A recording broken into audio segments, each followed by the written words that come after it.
Hoje eu vou falar um pouquinho para vocês sobre as crianças que têm discrepância entre o tamanho de uma perninha e a outra. É muito comum os pais perceberem, ou quando vão trocar fralda, quando a criança é pequenininha, ou quando a criança começa a andar, ou até um pouco mais velhas, que a criança tem uma perna maior que a outra, seja no comprimento, seja andando, que a criança começa a ficar, ou seja através da coluna, porque um membro maior que o outro causa um desnivelamento do ombro. E como eu devo conduzir caso eu veja o meu filho ou o meu paciente com uma hipótese de ter uma perninha maior que a outra? Primeira coisa é realmente medir o membro da criança. Se você é médico, é profissional, você pode medir com uma fita métrica do umbigo até o tornozelo. E se você é pai, é tio, é parente, é alguém conhecido, procurar um especialista, um ortopedista pediátrico, para fazer esse diagnóstico e tirar essa dúvida. As possíveis causas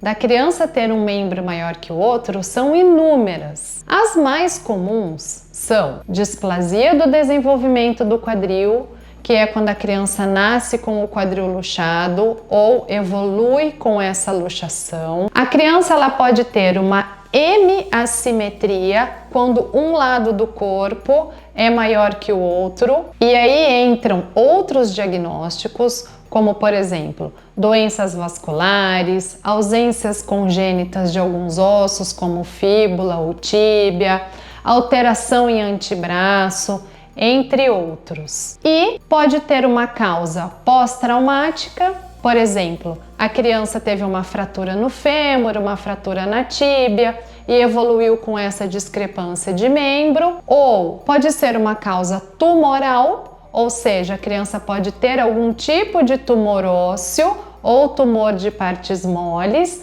nos membros inferiores e causou essa discrepância, ou também pode ser de causa idiopática. A criança simplesmente tem uma perninha maior que a outra. E como realizar esse tratamento, a condução desse caso, como que é feito? Então vamos lá. Se a criança tem uma deformidade congênita, uma ausência congênita do membro, por exemplo, uma hemimelia fibular, uma hemimelia tibial, uma alteração congênita no fêmur proximal, que eu tenho outros vídeos no canal falando sobre isso. Esses casos precisam ser conduzidos o mais precoce possível por especialista em ortopedia pediátrico focado em deformidades congênitas e reconstrução óssea. Caso a criança tenha uma alteração no quadril, por exemplo, uma luxação do quadril, uma doença de Legg-Calvé-Perthes, uma epifisiólise, aí elas precisam ser conduzidas separadamente também,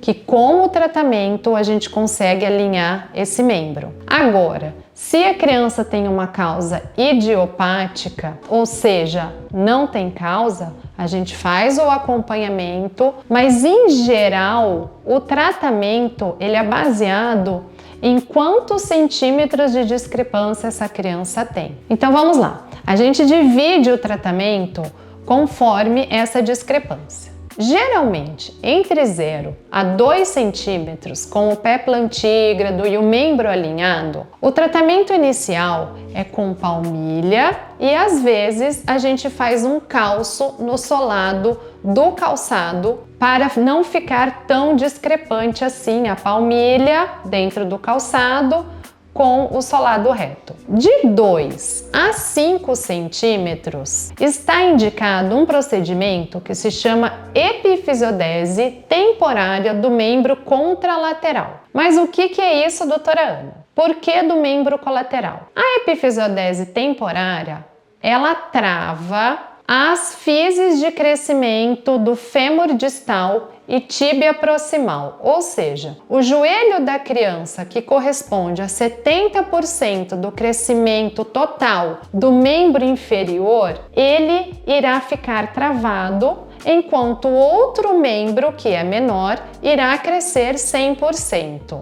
Essa epifisiodese, ela é chamada de temporária porque nós não podemos travar a fise da criança além de 1 ano e meio a 2 anos, porque senão pode ser causado um dano permanente se for numa criança jovem. Então, as epifisiodeses temporárias, elas ajudam na resolução dessa discrepância. Às vezes, 1 ano e meio a 2 anos não é um tempo suficiente para corrigir discrepâncias como 3 centímetros, 3,5 centímetros, mas a gente consegue amenizar essa diferença e depois, mais para frente, fazer um novo ciclo de epifisiodese. Quando essa diferença já está acima de 5 centímetros, aí sim está indicado o tratamento no membro menor, mas aí com os fixadores externos para ganhar alongamento do membro.